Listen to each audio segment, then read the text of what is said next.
Chers amis, nous sommes aujourd'hui réunis en ce jour fatidique pour rendre hommage à l'inspiration, qui nous a quittés le 26 novembre 2017 à 18h50, lorsque la foudre s'est abattue, lorsque nous apprîmes que le sujet fûche dévoilé.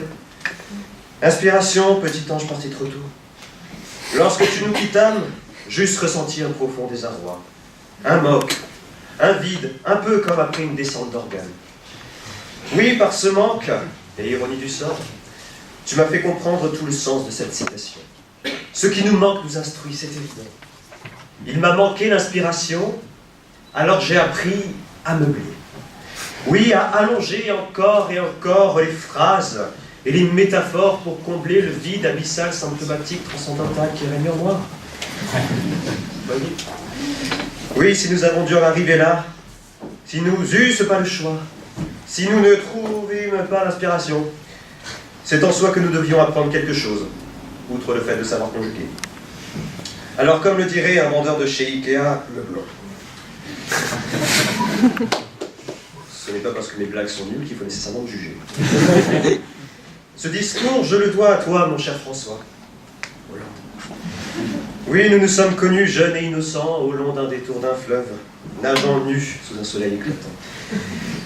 À toi, François, il t'a manqué la croissance économique, la baisse du chômage, la confiance des Français.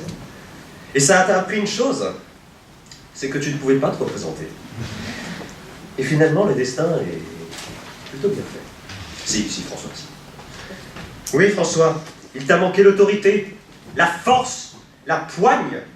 Mais cela t'a appris autre chose. C'est que Valls et Macron voulaient ta place et qu'ils étaient bien partis pour la prendre. Oui, François, il t'a manqué la discrétion. Et tu as appris que même avec un scooter sur un casque, ou l'inverse, eh bien, on te reconnaît, François. Il t'a manqué le beau temps, le soleil, mais ça t'a instruit une idée forte. C'est qu'à toi seul, tu pourrais faire pleuvoir sur toute l'Afrique. Et ça, c'est formidable, François. Oui, c'est par le néant, par l'inexistant, par le vide, que l'on prend conscience qu'il existe. C'est bête, tu vas me dire, François. Non, ne le dis pas. Mais c'est un peu comme si on te disait que c'est par le couteau qui te transperce le bras que tu prends conscience que le couteau existe.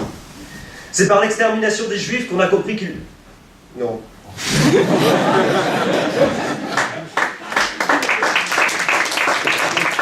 Je la sentais pas de base, celle-là. C'est par le vide qu'on comprend qu'il est là. Et il y en a plein d'exemples comme ça, hein, tu vois. C'est quand tu manques d'une âme sœur parce que tu es célibataire en plein temps en CDI depuis maintenant 3 siècles que tu prends conscience que soit les gens ne te valent pas, soit que tu es moche. Il n'y a rien de vrai là-dedans. Oui, finalement, comme l'humain manque de tout, il ne cesse d'apprendre tous les jours. Et ça, c'est merveilleux, François. L'humain a enfin compris que sans une planète propre, il lui serait dur de vivre dedans. Les étudiants de Sciences Po ont enfin compris qu'en l'absence de nom de femmes sur leur amphi, il serait dur pour eux de se réclamer de gauche. Ah, gauche. Pareil, François. Tu as manqué d'être de gauche. Alors, entendons-nous, hein, pas au point de faire partie du péril rouge insoumis, hein. Mais la gauche réformiste a manqué de réforme. Et du coup, la gauche modérée s'en retrouve bouffée entre un insolent Macron et un gueulard comme Mélenchon.